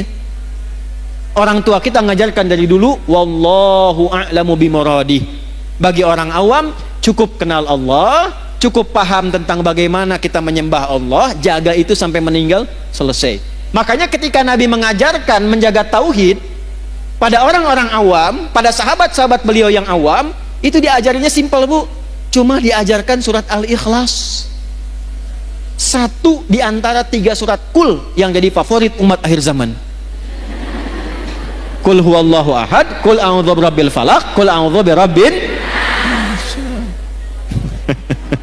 Ini tahu dari mana itu? Nih dalilnya dari Sayyidah Aisyah, riwayat Al-Bukhari. Ada sahabat yang saking dekatnya dengan Allah, kenal Allah, dia hobi sekali baca kulhu. Jadi mainnya kulhu terus, Bu. Rakaat kedua, ya, walaupun rakaat pertama misalnya ad-duha, al-insyirah, al-a'la, yang keduanya selalu kulhu. Dikomplainlah kemudian, ya, beberapa sahabat ngomplain itu, kamu kenapa sih main kulhu terus, baca kulhu terus? Maka disampaikan kepada Nabi, inilah hebatnya Nabi sallallahu alaihi wasallam. Nabi tidak memberikan vonis, tidak langsung memberikan hukum. Dipanggil orangnya, ditanya, kenapa engkau senang baca kulhu di rakaat kedua? Kata sahabat ini, ya Rasulullah, di dalam kulhu itu ada sifat-sifat Allah yang indah. Saking kenalnya Allah, senang dengan kulhu karena menemukan di situ kebenaran Allah dan sifatnya yang indah. Saya mencintai Allah, karena itu saya senang baca kulhu, karena di situ ada sifat Allah, saya cinta pada Allah. Maka turunlah berita, sampaikan Muhammad kepada sahabat itu, karena dia cinta Allah, Allah pun mencintainya. Hadisnya sahih. Dan ketika cinta Allah diturunkan, ringan seluruh hidupnya. Ini, Bu. Maka latihan belajar tafsirnya. Qul huwallahu Allahus lam yalid walam yakul lahu. Nah, yang disebut Allah itu kalau jadi Tuhan, standar Tuhan itu nggak boleh sama dengan makhluk. Walam yakul lahu kufuwan. Itu gampang sekali. Kalau menetapkan Tuhan harus beda dengan makhluk, karena ini khalik. Kalau ada satu sifat yang sama berarti bukan Tuhan. Sepakat? Contoh, manusia melahirkan tidak? Lahirkan. Manusia berpasangan tidak? Manusia punya anak tidak? Manusia itu makhluk atau khalik? Baik, kalau manusia berpasangan, maka Tuhan nggak boleh berpasangan. Kalau ada sifat Tuhan berpasangan, berarti sama dengan makhluk, bukan Tuhan. Manusia melahirkan dan dilahirkan, berketurunan, punya keturunan. Tuhan nggak boleh punya keturunan. Tuhan tidak boleh berpasangan. Tuhan tidak boleh melahirkan. Sebab kalau Tuhan punya sifat makhluk, berarti ada potensi makhluk bisa jadi Tuhan. Jelas? Ini simpel banget, logis. Dan kita diajarin itu. Pada akhirnya, walam yakul lahu kufuwan. Kalau ibu sudah bertaut kepada Allah dengan kalimat ini, maka Allahus Samad. Apapun masalah kita, kita akan bergantung pada Allah. Ibu baca Al-Ikhlas ini sampai ibu merasakan dalam hati bahwa ibu punya Allah. Saya punya Allah. Itu kalau kalimat itu sudah ada dalam hati, saya punya Allah, semua hidup akan terasa ringan, Bu. Ketika ibu punya masalah di rumah tangga dan semua orang mengatakan mustahil, tapi ibu merasa punya Allah, itu ringan. Saya punya Allah. Sekarang itu yang mahal. Itu yang mahal. Karena tidak sedikit umat Islam saat ini belum memantapkan kalimat surat Al-Ikhlas itu ke dalam jiwanya, sehingga belum apa-apa sudah mengeluh. Alih-alih kembali kepada Allah, kebergantungan kepada makhluk begitu tinggi. Karena ini belum menancap pada kalbunya. Di hadis Abu Sa'id Al-Khudri, Bu, ada sahabat bilang begini, ngapain sih baca surat itu terus? Diadukan kepada Nabi. Apa komentar Nabi? Nabi malah menyanjung, surat Al-Ikhlas ini itu sepertiganya isi kandungan Al-Quran. Jadi kalau ibu ingin dimudahkan hafal Quran, dimudahkan dekat dengan Quran, pahami surat Al-Ikhlas, bacakan itu dengan niat ingin dimudahkan dekat dengan Al-Quran. Ini cara menguatkan syahadat. Boleh dibawa kepada zikir, boleh. Makanya dalam sholat, setelah sholat itu salah satu yang dibaca itu selain ayat kursi itu Al-Ikhlas. Sebelum tidur Al-Ikhlas dibaca dengan Al-Falaq dan An-Nas. Maaf Bu ya, saya bukan ingin mengajarkan, hanya ingin mengingatkan. Cara bacanya jangan hanya keluar di lisan bunyi, sampai tertanam di kolbu bahwa ibu merasa punya Allah. Qul huwallahu ahad. Sampai ibu merasa bisa nangis itu luar biasa tuh. Allahus samad. Ya Allah, aku ikrarkan dengan lisanku bahwa engkaulah satu-satunya dan hanya satu Tuhan yang aku sembah dan ibadahi.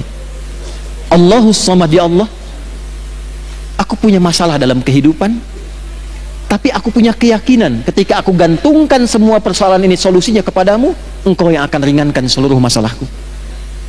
Dan ketika ibu menyebut Allahus samad, rasakan masalah apa yang dimiliki, dengan anak kah, dengan rumah tangga kah, kehidupan sosial kah, lalu sandarkan semua kepada Allah. Lam yalid walam, engkaulah Tuhan yang tunggal, yang hak, tidak beranak, tidak diperanakan, satu-satunya Tuhan ya Allah. Walam yakul lahu, enggak ada yang pernah serupa denganmu. Kalau sudah aku ikrarkan seperti ini, aku bertuhan kepadamu, aku bergantung kepadamu, belum engkau juga berikan solusi padaku, maka dengan cara apa lagi aku memohon kepadamu? Karena itu ketika Nabi lewat, ada sahabat mengatakan begini, Allahumma ushidu bi annaka antallah as-samad alladzi lam yalid wa lam yulad wa lam yakul lahu kufuwan ahad. Allahumma inni as'aluka an taghfira li. Ya Allah, aku bersaksi hanya engkaulah Tuhanku satu-satunya, aku sembah, aku tuhankan. Aku gantungkan hidupmu kepadamu. Aku nyatakan kau satu-satunya Tuhan yang tidak serupa dengan makhluk manapun, tidak beranak, tidak diperanakan. Aku tidak minta apapun ya Allah. Dengan aku mengesahkanmu, aku hanya minta ampuni dosaku. Aku ingin jadi orang baik. Nabi lewat, lalu Nabi mengatakan begini, Fulan, tahukah engkau apa yang kau baru baca tadi? Orang ini berkata, ya Rasulullah, engkau yang paling tahu. Allah wa Rasuluhu alam. Allah dan Rasulnya yang paling tahu. Kata Nabi, engkau baru saja meminta kepada Allah dengan menyebut namanya yang paling agung, yang engkau kalau ucapkan itu, doamu akan selalu dijawab, permintaanmu tidak akan pernah tertolak. Itu hadisnya sahih. Hadisnya sahih. Dan Syekh Said Sabiq memasukkan hadis itu dalam pembahasan akidah ketika mengurai Al-Asmaul Husna di kitabnya Al-Aqaid Al-Islamiyah. Jadi kalau orang benar al-ikhlasnya Bu, ini sampai ke dalam jiwanya, itu doanya mustajab Bu, karena dia merasa punya Allah. Tuh. Nah ini yang diminta ini udah nyambung belum sama Allah nih? Kadang lisannya kemana, hatinya kemana. Ibu baca subhanallah, satu kali belum nyambung, wajar. Dua kali belum connect, wajar. 33 kali belum nyambung, ibu mesti baca berapa kali lagi? Bu keluar dari sini ya, mie ayam, mie ayam, mie ayam, mie ayam, mie ayam, mie ayam, mie ayam, sampai 33 kali itu. Saya yakin sampai mau tidur ibu akan ingat mie ayam itu. Gak percaya silahkan. Mie ayam, mie ayam, mie ayam, mie ayam, mie ayam, 33 kali. Minimal ibu akan cari kan? Ibu tiap hari Bu, subhanallah, subhanallah, subhanallah. Dari 33 ini, bagian keberapa yang sampai ke dalam hati? Ke-9, 10, 11? Alhamdulillah, alhamdulillah, alhamdulillah. Lisan ibu alhamdulillah, tapi tuntunan nikmat mintanya makin terus banyak.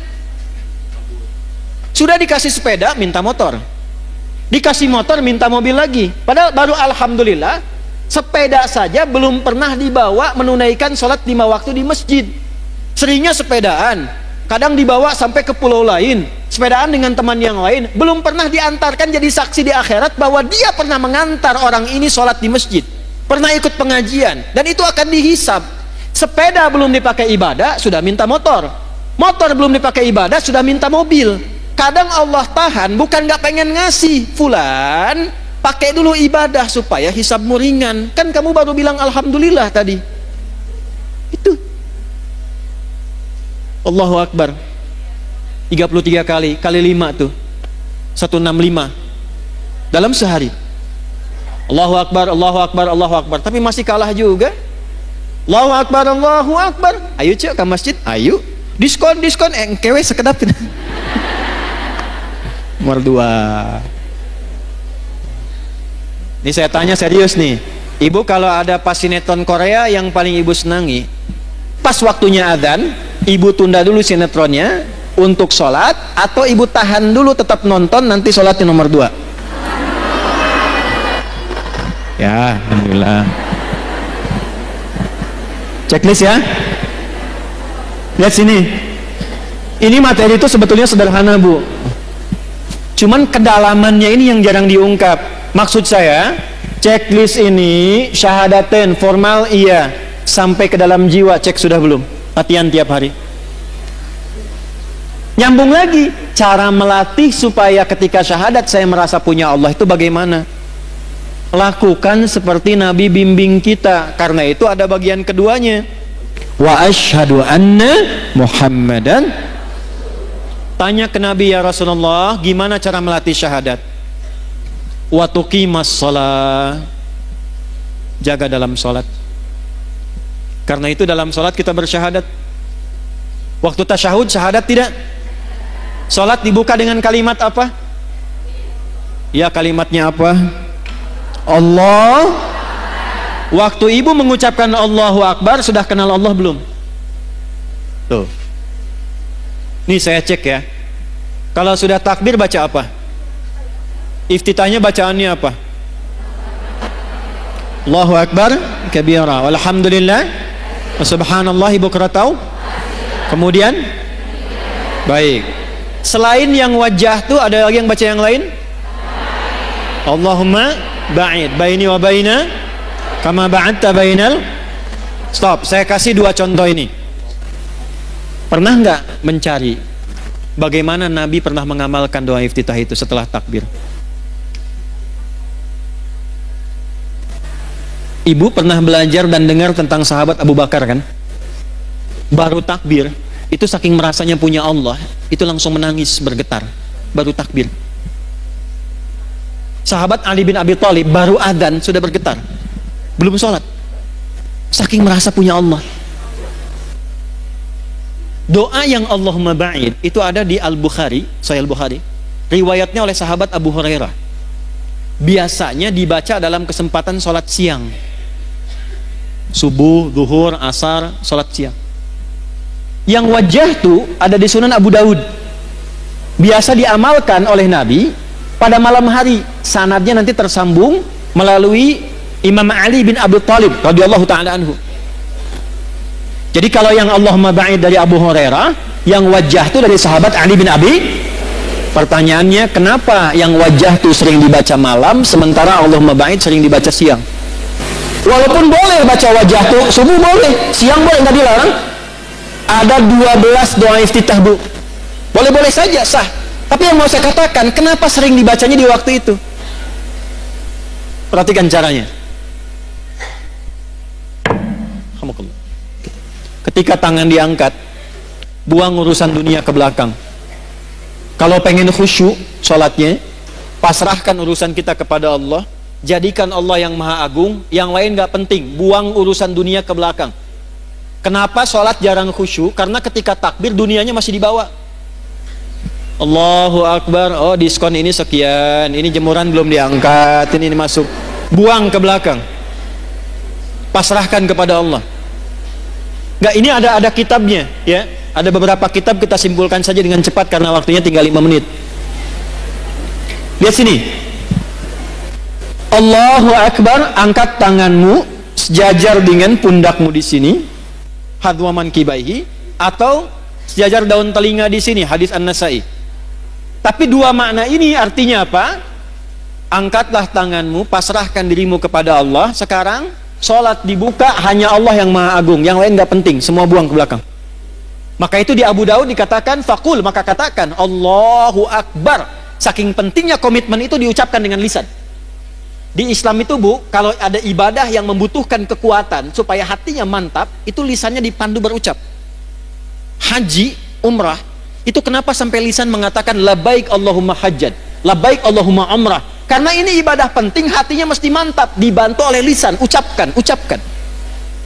Sama dengan ibu begini, ibu sedang punya masalah, tidak mudah misalnya, itu dipandu oleh Quran, katakan pada hatimu, katakan, inna ma'al usri itu kalau ibu masih goyah, keluarkan di lisan, pasti ada solusinya, pasti selesai. Nggak mungkin ada masalah yang nggak ada solusinya, pasti bisa, pasti bisa. Gitu. Kita punya ayatnya, Bu. Sekarang yang pakai orang Jepang. Dulu saya SD 94-95 itu di TPI itu ada sore-sore sekitar jam 5:30 acara Benteng Takeshi.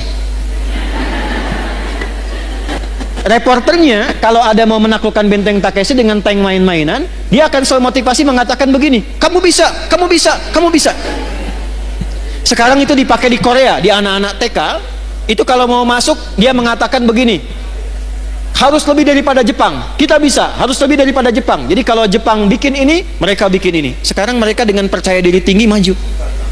Kita punya ayatnya. Gak pakai oh, punya ayat. Oh. Balik ke tadi, angkat tangan, rasakan punya Allah.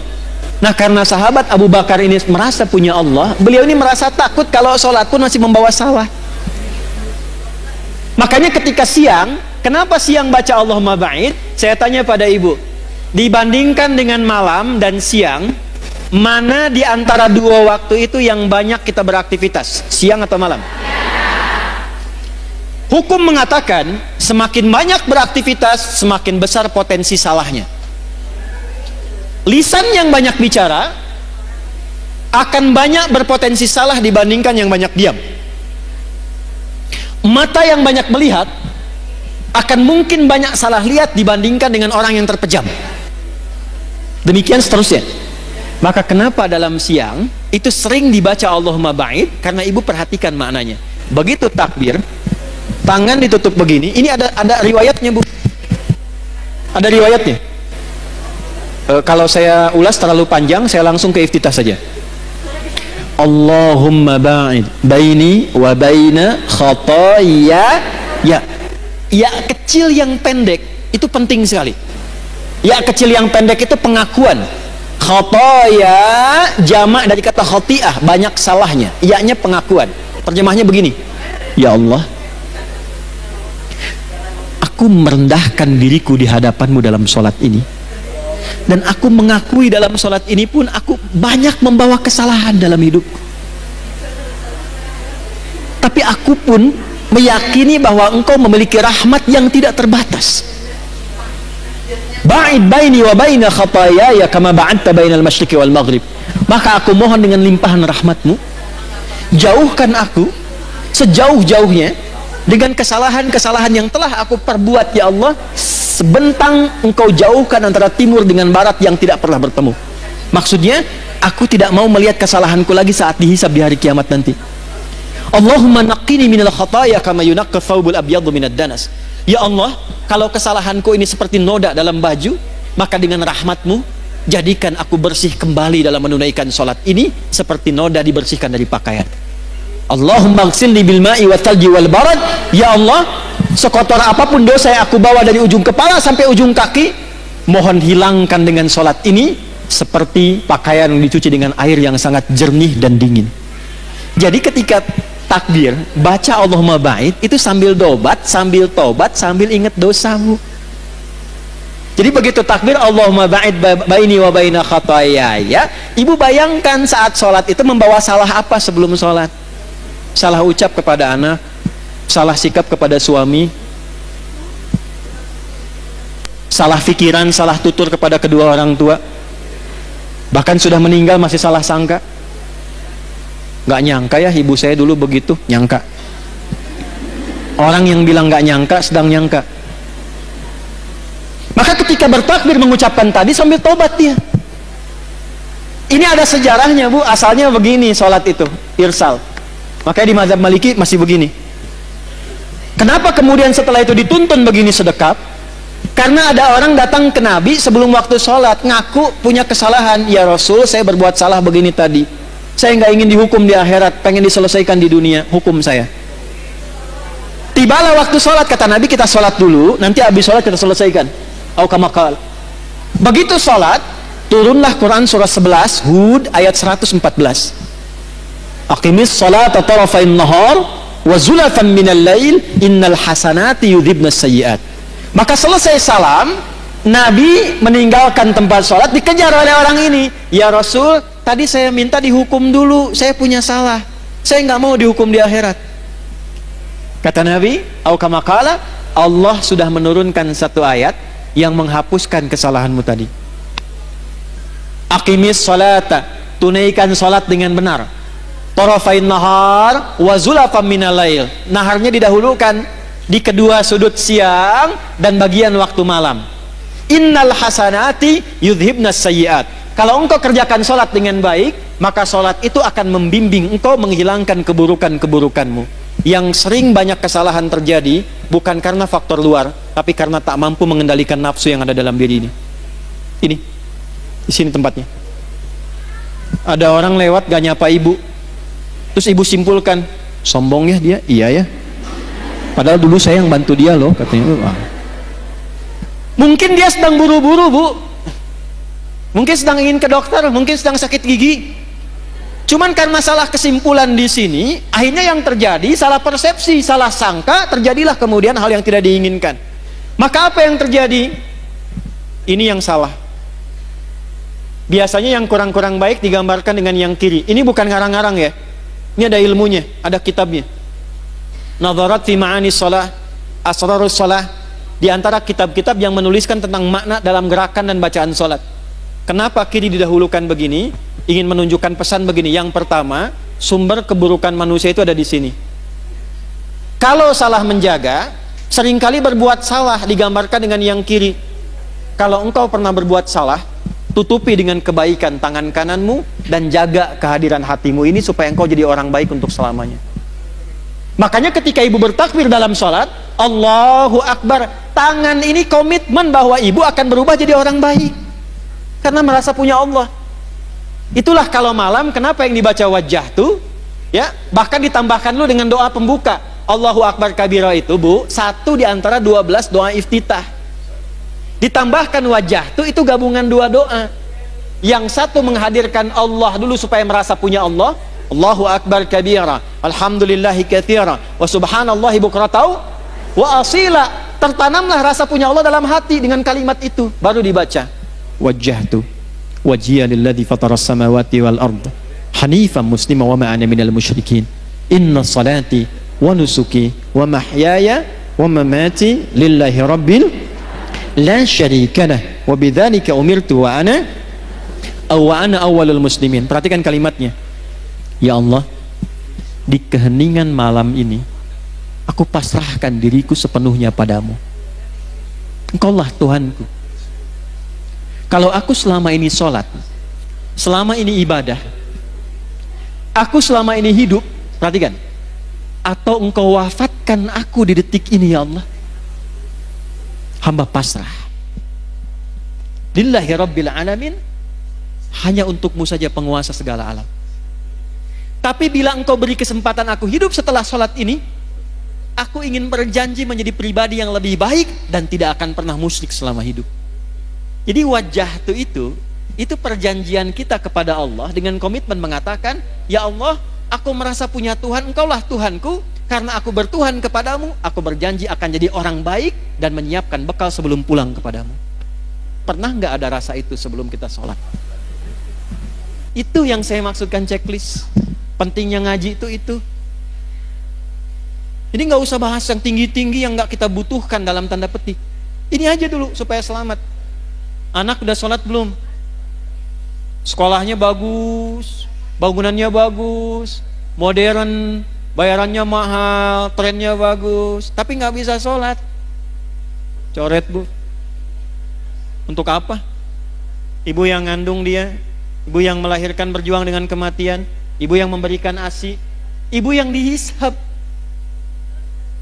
Terus ibu tempatkan anak itu di tempat yang tidak mengenal Tuhan yang memudahkan ibu lahiran, memudahkan anak itu dalam kandungan. Terus ketika ibu meninggal, dia pun gak mampu menyolatkan ibu. Lantas untuk apa selama ini pengorbanan yang ibu lakukan? Ini penting saya katakan, karena saya pernah menangani kasus dulu di Jakarta. Awal-awal saya kembali dari Tripoli, tentang hukum anak meng-hire orang-orang lain untuk menyolatkan kedua orang tua yang meninggal, karena dia gak tahu cara nyolatkannya bagaimana. Pada sekolah tinggi sampai ke luar negeri. Tuh. Checklist Bu, latihan dari kecil anak-anak. Dari kecil, kenalkan Allah. Zakat, punya cita-cita ya Bu ya. Yang penting ibu bisa zakat selama hidup. Nggak harus ibu pikirkan banyaknya. 1000 alhamdulillah, 100 alhamdulillah. Niatkan selama hidup bisa zakat. Usaha. Kalau cuman pengen kaya, yang belum punya iman pun sudah banyak Bu yang kaya. Itu bukan persaingan. Beda cara berpikirnya. Saya ini dagang supaya saya bisa zakat. Karena saya punya Tuhan, namanya Allah. Saya pengen taatin Allah. Saya pengen bisa infak. Ya Allah, beri kemampuan saya untuk zakat bulan ini 25 juta aja ya Allah. Zakat itu berapa persen? 2,5%. Jadi kalau ibu minta zakat 25 juta, ibu minta rezeki 1 miliar itu. Zakat walaupun 100.000, walaupun 100 rupiah, maksud saya begini, ketika nanti dihisab di hari kiamat, dipanggil Ibu Siti Aisyah, syahadat, checklist, salat, checklist, zakat, checklist. Nggak akan dilihat Bu, malaikat itu nggak senang gosip. Nggak ada kata malaikat, Ibu Aisyah cuma 100 ya, iya, nggak ada. Yang ada itu cuma checklistnya, zakat, checklist. Nggak akan dilihat berapa banyaknya. Kita pengen saat dipanggil dan disebutkan iqra kitabak kafa binafsikal yauma 'alaika hasiba, baca kitab hisabmu. Begitu dibaca, saya pernah zakat, alhamdulillah. Puasa aman karena tanpa modal, ya kan? Aman. Yang belum aman itu masuk nggak ke waktu puasanya. Makanya banyak berdoa. Latihan, sekarang latihan puasa ya. Sehari latihan dulu. Kamis puasa lagi, nanti berhenti dulu. Sya'ban banyakin puasa sunnah. Rajab itu sehari, 2 hari, 3 hari, ya. Nanti Sya'ban tambahin banyak, jangan kebalik. Rajabnya dibanyakin, Sya'ban berhenti. Walaupun tidak salah, tapi kalau konsep Nabi nggak begitu. Kalau Rajab itu misalnya Senin puasa, nanti Kamis puasa lagi, pekan depannya puasa lagi sehari. Kalau Sya'ban dibanyakin, Senin puasa, Selasa enggak, Rabu puasa, Kamis enggak, gitu kan? Nah, Jumat enggak lagi misal gitu kan, ya. Nanti Ramadan full. Checklist. Haji jangan salah baca. Manis tata'a ilaihi. Perhatikan cara menerjemahkannya. Bagi siapa yang ingin mampu berhaji. Terjemahan pertama, yang mampu haji. Terjemahan kedua, yang berusaha mampu haji. Beda atau enggak? Kita hanya dituntut berusaha mampu haji. Maka dari sekarang nabung. Walaupun sebulan 100 rupiah, nggak apa-apa 100 rupiah. Niatnya dituliskan. Dia tidak berhaji selama hidupnya, meninggal dunia sebelum haji, tapi tabungannya tercatat niat hajinya. Maka ketika dihisab, fulana, dibuka kitabnya, Masya Allah, usahanya untuk berhaji, niatnya haji mengantarkan dia pada anugerah mabrur di sisi Allah, sekalipun dia belum berhaji. Niatnya jelas? Ini 5 ini Bu, checklist ini aja. Cuman mohon maaf, nanti Sab Muslimah juga saya kasih arahan ya, Ibu dari pengajian-pengajian, yang 5 ini dalami, perdalam dengan topik pengajian. Jadi kalau pengajian bikin kurikulum supaya terarah ngajinya. Saya kan sering bilang pada ibu begini, ibu perempuan, lahir perempuan, tumbuh perempuan, sekarang pun masih perempuan, meninggal sebagai perempuan. Pernah nggak mengeluarkan ayat-ayat tentang perempuan dalam Al-Quran? Sebagai anak perempuan bagaimana? Sebagai istri perempuan tugasnya apa? Sebagai ibu bagaimana? Kalau jadi nenek seperti apa? Sampai meninggal, pernah nggak dikeluarkan? Sampai persiapan meninggalnya. Itu aja dulu. Nanti yang pokok dalami, sholat yang khusyuk bagaimana? Jaga syahadat bagaimana? Cara supaya kerjanya berkah, dapat harta, bisa dipakai zakat bagaimana? Ya sebentar. Waktu habis katanya. Ya, kemudian puasa dan cita-citakan haji. Jelas? Saya mau kasih amalan, mau? Insya Allah kalau ini diamalkan, yang 5 ini akan mudah. Amalnya sederhana. Usahakan tiap hari baca Al-Quran. Saya ulangi ya. Usahakan tiap hari baca Al-Quran, walaupun satu ayat. Tapi jangan yang satu ayat satu huruf. Nun, lumayan. Usahakan ya. Yuk saya ajarkan doa. Ibu boleh rekam, atau yang nggak sempat rekam, ini kan nanti direkam. Sekarang live gak? Live ya. Nah, nanti bisa potong dari sini doanya.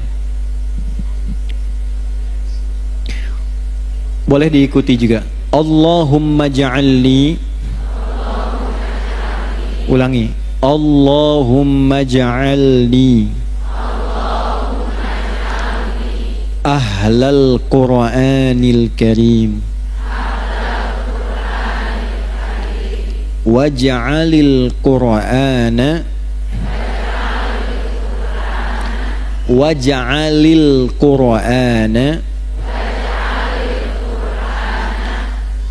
sahiban li fid dunya wa syafi'an li fil akhirah. Gitu ya. Nah, baca itu setiap selesai sholat, baca Allahumma ja'alni ahlal Qur'anil Karim waj'al Qur'ana sahiban li fid dunya wa syafi'an li fil akhirah. Insyaallah kalau doa itu dibaca dan kita rajin baca Quran tiap hari, apalagi berusaha menghafal Quran, insyaallah kita akan terjaga. Dan ini yang 5 akan dimudahkan. Yang 5 akan dimudahkan. Ini masih ada waktu nggak? 3 menit aja ya, 3 menit nih. Gini, ada seorang bapak ustadz di musalla, ini kisah nyata, datang kepada kami mendekat musim haji. Biasanya kami di Bekasi suka ngadakan manasik terbuka, walaupun saya nggak berangkat haji, supaya orang bisa belajar sama-sama sharing. Beliau datang saat yang lain video begini, beliau duduk lalu berdiri dekat miniatur Ka'bah lalu menangis. Setelah selesai saya tanya, kenapa nangis Pak? Saya merasa Ustadz seakan-akan Ka'bah itu di depan mata saya, katanya. Bapak sudah haji? Belum. Beliau ikut kelas Quran. Dulu saya awal-awal masih sempat bimbing, baca, menghafal dan sebagainya, ikut kelas khusus. Sekarang masih ada teman-teman ibu kelasnya, ke ALC aja, Attention Learning Center, di situ ada musyrifah membimbing sampai 38 provinsi, 20 negara di luar. Ibu bisa gabung online gratis. Yang mau saya katakan begini, Pak, cintai Quran, bacain aja nih surat tentang haji, Al-Baqarah 196 sampai 203. Ya udah, niatkan bismillah. Ulang. Begitu tiba musim haji, karena saya tidak berangkat, saya masih ngajar. 1 pekan, 2 pekan saya cari, orang itu nggak ada, nggak ketemu.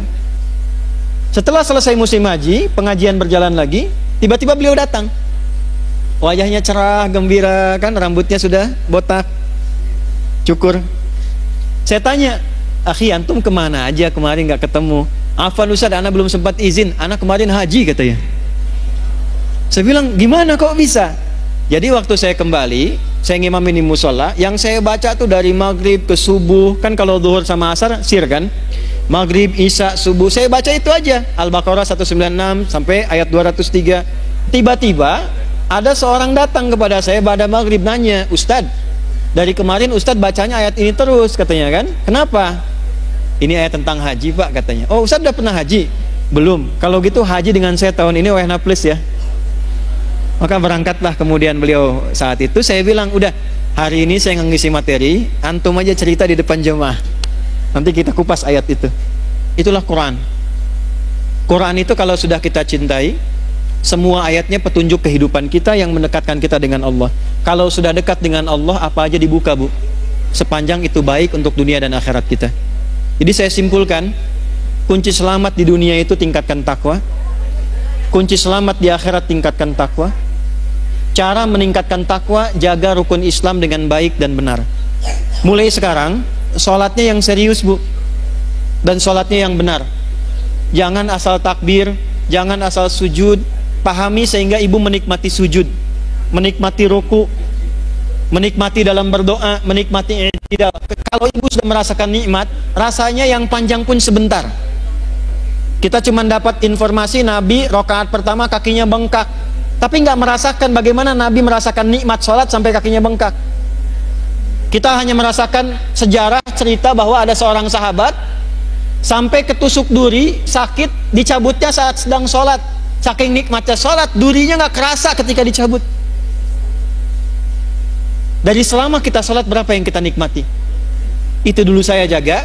Kalau itu dijaga, manfaatnya insya Allah kita akan peroleh. Mudah-mudahan akan jadi lebih baik. Tinggal kita butuh contoh. Maka di kajian berikutnya, insya Allah kita akan kembali kepada istri-istri Nabi Sallallahu Alaihi Wasallam dengan fokus bagaimana istri-istri Nabi menerapkan pokok-pokok Islam dalam kehidupan beliau, khususnya di kehidupan rumah tangga dan kehidupan beliau selama hidup sampai dengan meninggal dunia. Itu kajian hari ini. Kita akhiri dengan doa. Mudah-mudahan doa kita diterima oleh Allah Subhanahu wa taala. Kita akhiri dengan doa. Mudah-mudahan doa kita sekali lagi diikhlaskan dan diterima oleh Allah Subhanahu wa taala. Allahumma taqabbal minna innaka antas samiul alim wa tub alaina innaka antat tawwabur rahim. Allahumma nahmaduka hamdan kama 'allamtana an nahmadak wa nashkuruka syukran kama 'allamtana an nashkuraka antal muqaddim wa antal muakhir biyadikal khair innaka 'ala kulli syai'in qadir. Allahumma salli wa sallim wa barik ala habibikal karim rasulikal mustafa al amin sayyidina Muhammadin wa ala alihi wa sahbihi ajma'in. Allahumma nashhadu bi annaka antallah. Allahumma inna nashhadu bi annaka antallah al-ahadus samad alladhi lam yalid wa lam yulad wa lam yakul lahu kufuwan ahad. Inna nas'aluka an taghfira lana ya arhamar rahimin jami'a dhunubina ya rabbal alamin. La tada' lana fi maqamina hadha dhanban illa ghafartah. Ya Allah, jangan biarkan ada satu jamaah pun yang datang ke kajian ini membawa lumuran dosa kecuali Engkau gugurkan dan ampuni seluruh dosa-dosanya. Wala hamman illa farajtah. Jika ada yang datang ke pengajian ini membawa kegelisahan di hatinya, jangan biarkan ia pulang kecuali Engkau telah tenangkan keadaan jiwanya. Allahumma wala asiran illa yasartah. Ya Allah, Engkau yang maha tahu. Di balik wajah-wajah yang ceria, boleh jadi memendam persoalan yang sulit dalam jiwa-jiwa di antara jamaah ini. Jika ada yang datang membawa persoalan sesulit apapun di rumah tangganya, pekerjaannya, kehidupan sosialnya, dengan keikhlasannya datang mengaji untuk mengenalmu, hilangkan dan angkat seluruh kesulitannya. Allahumma wala maridan illa syafaitah. Jika ada yang sakit di antara kami, mohon sembuhkan dan angkat penyakitnya. Wala hajatan min hawaijid dunya wal akhirati fiha laka ridwan wa fiha lanas salah illa qadaitaha ya arhamar rahimin. Ya Allah, jika ada hajat yang tidak terucap, tersembunyi dalam hati setiap jamaah yang hadir di pengajian ini, maka mohon kabulkan permohonan doanya ya Allah, sepanjang itu baik untuk dunia dan akhiratnya. Allahumma ja'alna min ahlil Qur'an waj'alil Qur'ana sahiban lana fid dunya wa syafi'an lana fil akhirati ya arhamar rahimin. Ya Allah, jadikan kami termasuk ahli Al-Quran. Jadikan Al-Quran sebagai teman kami di dunia, sahabat bagi kami ya Allah, dan syafaat bagi kami di akhirat kelak. Allahumma barik ya Allah fi ailatina tamaman mubarakah kama barakta ibadakas salihin al-muttaqin al-mu'minin. Ya Allah, mohon berkahi semua keluarga kami yang hadir ya Allah di tempat ini. Berkahi keluarganya seperti Engkau berkahi orang-orang baik yang pernah hidup di muka bumi ini. Allahumma rzuq hadzal masjidil istiqamah ya Allah, ni'matal istiqamah fi a'maliha. Ya Allah, berkahi masjid istiqamah ini. Berikan hidayah dan bimbingan kepada seluruh pengurusnya dan jamaahnya untuk istiqamah memakmurkan masjid ini, menjaga ketaatan kepadamu dan jauhkan dari perbuatan maksiat. Allahumma rabbana alif baina qulubina waj'al bainana ikhwatan ya Allah fi alai dinika ya arhamar rahimin. Ya Allah, satukan jiwa-jiwa kami, hati kami untuk bersaudara dalam keislaman yang baik, berkeluarga dalam kasih sayang. Jauhkan kami dari perpecahan, bimbing kami menjadi pribadi-pribadi yang baik sampai berpulang kepadamu dalam keadaan husnul khatimah. Rabbana atina fid dunya hasanah wa fil akhirati hasanah wa qina adzabannar. Wa sallallahu ala sayyidina Muhammad wa ala alihi wa sahbihi ajma'in. Wa akhiru da'wana subhanakallahumma rabbana wa bihamdika asyhadu an la ilaha illa anta nastaghfiruka wa natubu ilaik. Walhamdulillahi rabbil alamin. Ibu, terima kasih. Maafkan saya banyak kesalahan sampai hari ini. Semoga dengan maaf Ibu Allah berkenan mengampuni dosa-dosa kami dan keluarga. Terima kasih. Assalamualaikum warahmatullahi wabarakatuh.